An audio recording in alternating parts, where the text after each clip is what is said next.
Good morning. So I am incredibly grateful to be here in our center here at Center for Spiritual Living Santa Cruz, and I'm excited to just say hello to my community. I want to begin this morning, as we always do when we're together, by taking 3 deep breaths. So wherever you are and whenever you catch this, begin first with an exhale and take a deep breath in. And let go. Taking another deep breath in and letting go. One more full deep breath in and letting go. So the talk title today is Just Breathe. And I want to say that first and foremost, when I first saw that in contemplating this talk, it gave me great pause. And those words have really made me think over the last number of days leading up to today. As our nation and now the world is chanting the last words of George Floyd, "I can't breathe." This came up to be today's topic. And I want to say first that in Centers for Spiritual Living, we've been cycling around shared themes, and that all of our centers around the nation for the last couple years have been collectively creating ahead of time the ideas that we're going to talk about. And one of the things that I'm always looking at are the alignments, are the ways when Spirit is whispering to us a deeper message if we're willing to listen. And today's theme was chosen maybe a year ago. And I find it absolutely almost kind of miraculous that this idea, just breathe, was the message that we sent ourselves for this weekend. And so I want to cycle around this idea first and foremost that the opportunity to just breathe is a privilege. As we look out into the nation, and as many of us across the world witnessed, as George Floyd's ability to breathe, his ability to even take a breath, was taken away. That every one of us who's still breathing need to look at the fact that we have the privilege to continue to breathe. And it's what we do with that breath, what we do in the moments moving from now, that makes a difference. I heard Reverend Alice say last year sometime in a talk that what we're seeing, and she was referring to much of a previous experience of racial injustice that had happened. And she said that what we are seeing right now are evidence of a history that does not deserve a future. And that as we see the world beginning to cry out for something different, I want to invite us to recognize that this is truly a magnificent moment of change. And I've been constantly looking for and looking through the metaphor. You know, many of us know that is one of my deepest practices, is if everything in life is a metaphor for everything else in life, then there's lessons for us absolutely everywhere. And in the last number of months, we've all been sheltered in place because of this experience of coronavirus, which has attacked the lungs of humanity. And people around the world have been struggling to breathe, dealing with this virus. And then from the center of that experience, another experience reflecting that same call has shown up, where we all witnessed a man speak the words, "I can't breathe." That this cry for breath has not only come from the planet, but it is now coming from our humanity. That there's a deep call emerging in the world right now for all of us to breathe together, to breathe into an awareness that indeed we are connected, that indeed there is only one of us here, and that one is God.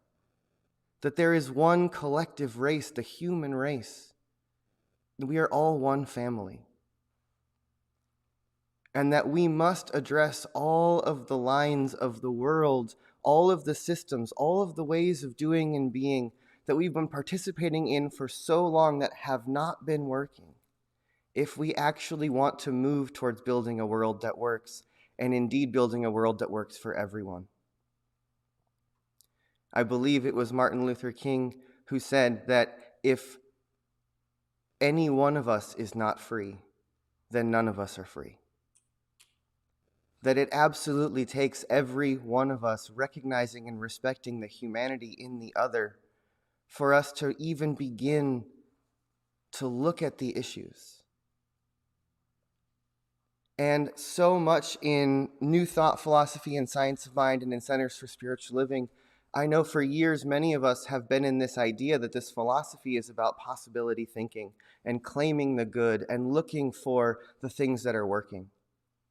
And I read a passage earlier this week from Ernest Holmes where I'm going to paraphrase, but he basically says, if you believe that this philosophy is about saying that things are good when they are not, about calling injustice justice, about calling things that are wrong right, then you've taken this philosophy at a misconception.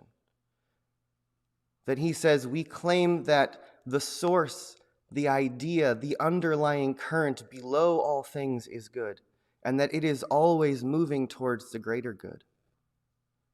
But that it is, when we look at circumstance, it is for us to see and to choose what is right, for us to choose the good, for us to participate in creating it, not to just declare the good in the face of things that we see that we know are not. And so I also want us to remember how powerful this available moment that's in front of us truly is. As we've been dealing with Corona, we've continuously been speaking about the idea that there's something that's captured our collective focus. There's something that is holding the attention of all of humanity. And we know that any time a group of people focus on the same thing at the same time, a great possibility emerges. More is available than is equal to the sum of the parts. Something beyond the collective emerges from within it. Jesus said, where two or more are gathered, there I am also. And in this moment, millions and millions and millions of people around the planet are focused around an idea at the same time. Which means that something must come of this. And it's not surprising to me that the events of the last few weeks have emerged out of the events of the last couple months. We have set the stage so perfectly for ourselves to experience a ripple effect and a domino effect of all of the change that is necessary. In the stillness and in the quiet and in the sort of stir craziness and in the waiting of Corona, all of our attention that's usually distracted by the rat race and trying to keep the world going has quieted. And we've been able to see things as they are. And then we witnessed the death of George Floyd. And it's clear that we have not been able to remain silent since then.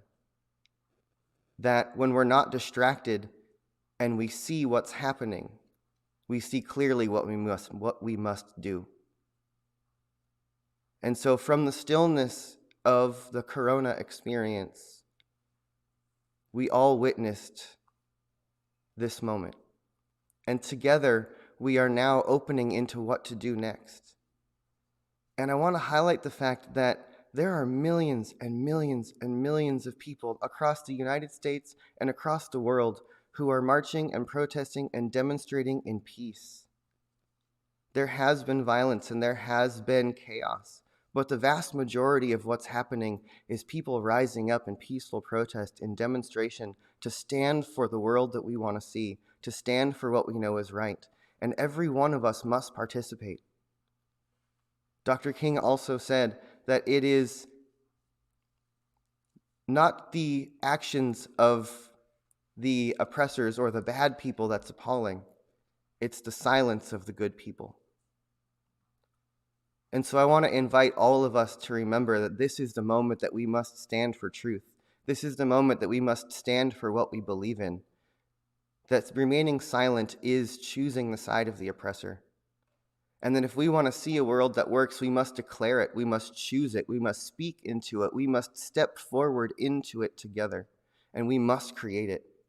We must make a choice, each one of us, to declare the truths that we know and be willing to live in them fully.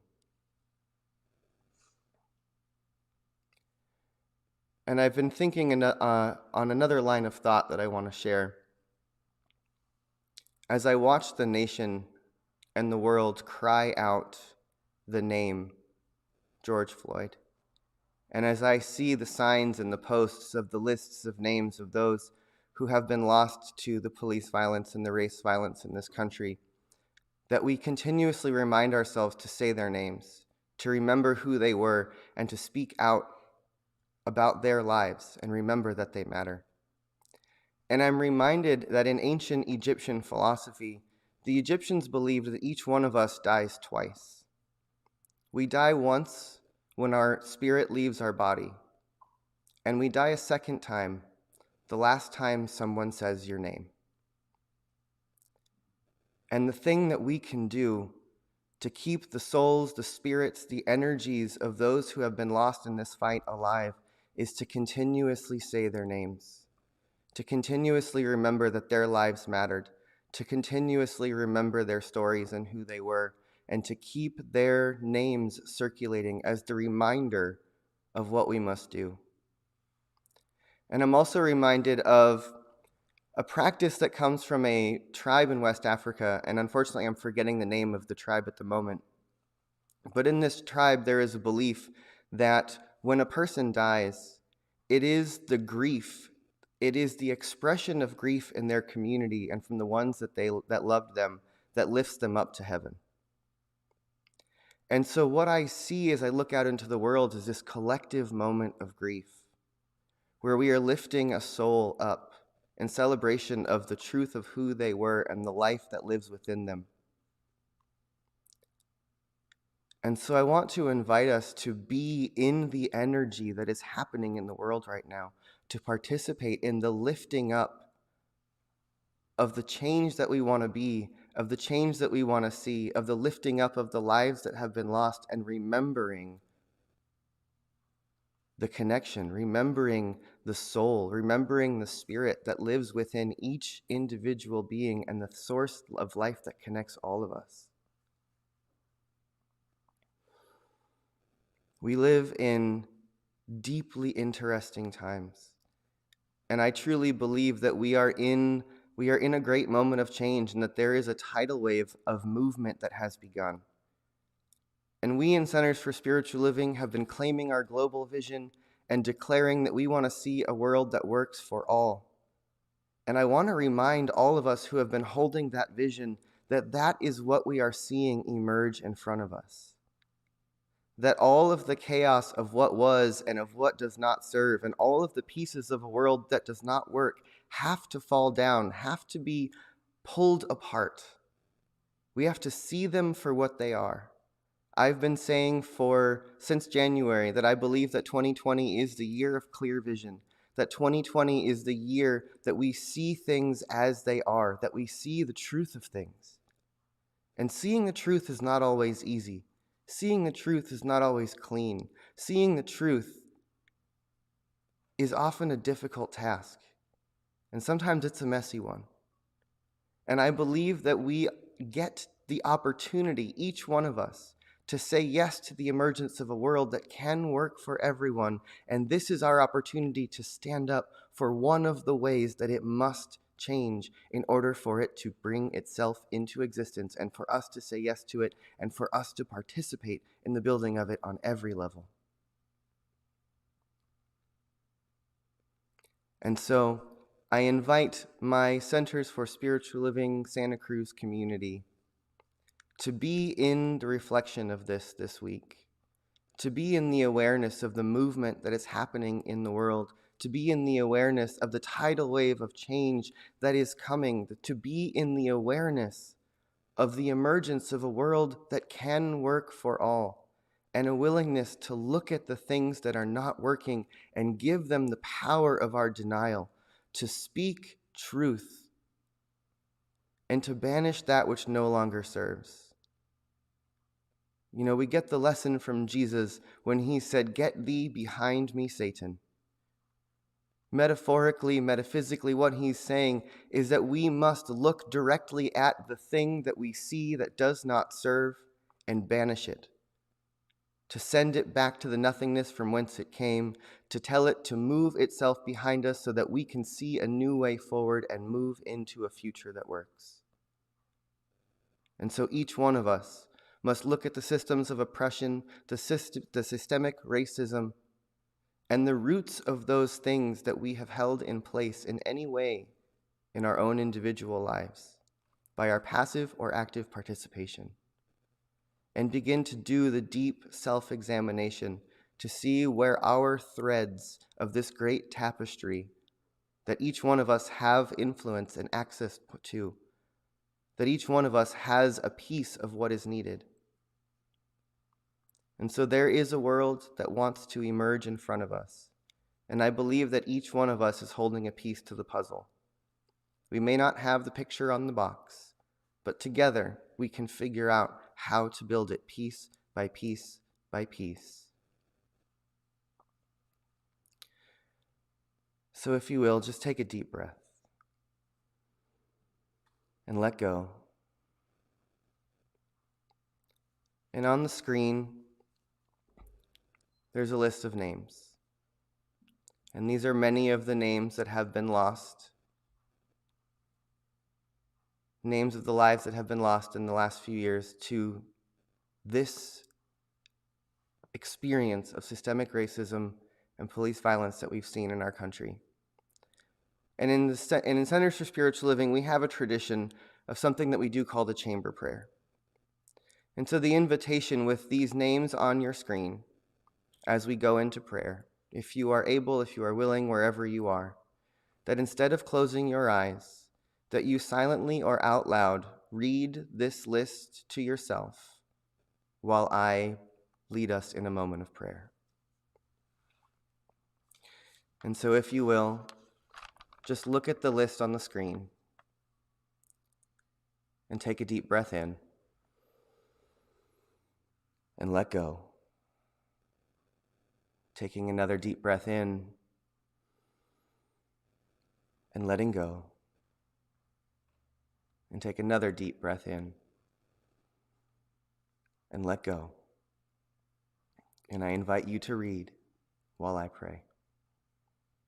And so right here and right now, I recognize that there is one life that is eternal, one life that is unextinguishable, one life that stretches through all of time, past, present, and future, one life living and breathing everyone and everything. I claim, know, and declare in this moment absolutely that one life is ever continuous, and it manifests in, through, and as each and every one of us, as every life on this planet. God, and only God, is the one who breathes us. Each of us, the breath of life, each of us being breathed by God. And as I recognize this is the truth of myself, I recognize that this truth, that the God of the universe is the one who animates every soul.